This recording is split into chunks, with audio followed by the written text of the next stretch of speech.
America's pastime. Since the mid 19th century, baseball has become a cornerstone for American values. Patience, determination, power, and a will to win all culminate within the sport to teach our citizens how to persevere through the toughest of challenges. Baseball's spirit of competition helped our citizens get out of the Civil War, conquer westward expansion, adapt to the Industrial Revolution, and fight diligently in both world wars. From a time passing entertaining activity, we've seen baseball gain cultural influence on every corner of the world, bringing families and friends of all backgrounds together to support our most famous pastime. Yet, baseball's past is no clean slate. Loopholes within the game, hidden tactics, and outside performance enhancement has created several ruling changes for the sport and tainted a wide range of players' legacies. In 1919, the Chicago Black Sox intentionally lost games in exchange for money from gamblers. Players like Sammy Sosa and Albert Bell corked the insides of their bats for greater power when making contact in the batter's box. And in the 1990s and the 2000s, we saw an influx of performance enhancing drugs, such as steroids, take the league by storm. These cheating scandals question the integrity of the game. Any chance a clubhouse, organization, or player could find an advantage on their opponents, they would take it. In most recent years, we've seen the Houston Astros push the game's integrity once again. So, what exactly did the Astros do? From September of 2016 to the 2018 season, the Astros had perfected the dark arts. An elaborate Excel based application was devised by Astros intern Derek Vigoa that was able to accurately predict and decode opposing pitching signs. A full fledged operation from the top of the pyramid down. But isn't stealing signs a part of the game? Actually, it is, but not to this extent. The MLB states that a runner standing on second base can attempt to steal and relay signals back to the batter, but any form of electronic means to decipher pitching signs is strictly forbidden. During these two seasons, the Astros' dark art tactics spread through their clubhouse like a wildfire. Coaches were in approval and teaching their players how to listen and interpret trash can begging signals. Practice and performance of the dark arts on the big stage brought their organization a great deal of success. In 2017, their team won the World Series, the ultimate championship in Major League Baseball.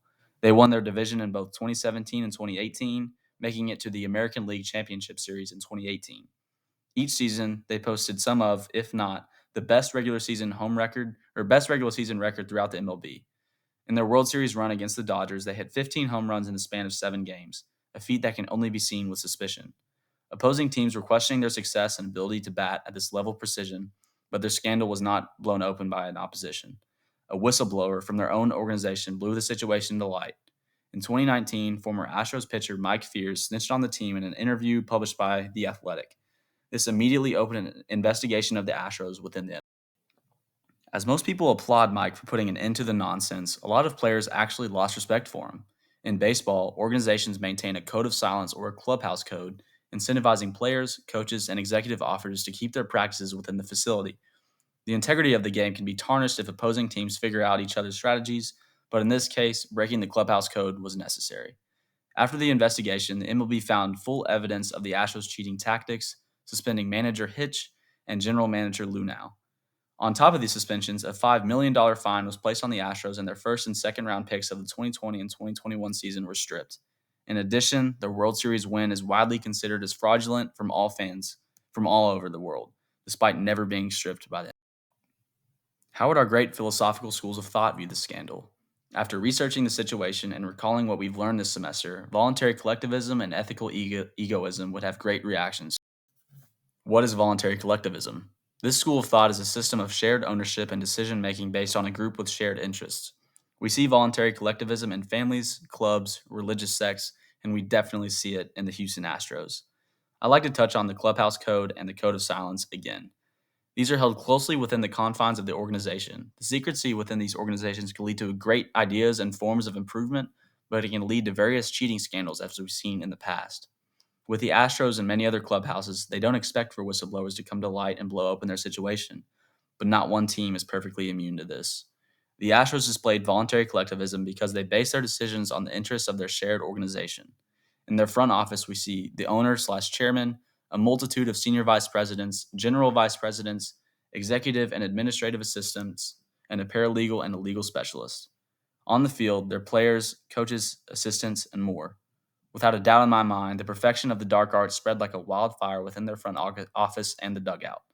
Derek Fago's presentation on his Excel formula was not meant to be a system shared between the coaches, otherwise, it wouldn't work.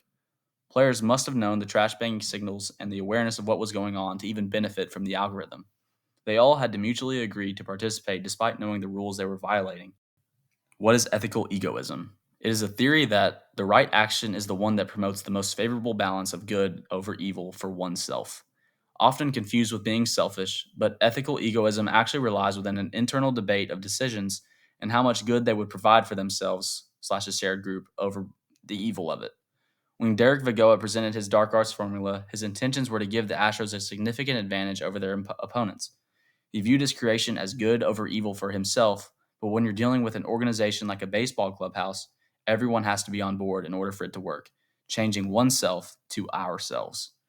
Coaches, players, and front office workers all had to mutually agree that the benefit of this practice would outweigh the costs they could face in the future. When measuring the situation, I don't believe the organization was being selfish. They just believed utilizing this algorithm was in their best interest. They had one of the most talented rosters in the league, and if they could find any way to improve them, they were going to take it. If the Astros thought this was completely unethical, then they wouldn't partake in cheating. So, what do I think? Before I answer, I'm going to place my biased hatred of the Houston Astros aside to weigh their decisions and the impact it had on baseball. Now that that's out of the way, I really do believe that their decisions were unethical and immoral. Cheating scandals have been present in all sorts of sporting events. We've seen deflation of footballs in the NFL, extra hand wraps in boxing matches, PEDs in swimming, and so many other examples. Baseball is no exception. Fixing games for gambling, corked bats, and PEDs have run rampant throughout the decades of America's pastime, and it is no surprise that the MLB was due for another cheating scandal in the 2010s. With the technology that we've created and the algorithms that can be formulated, it was bound for a club to partake in sign stealing. The beauty of American baseball is the integrity of the game.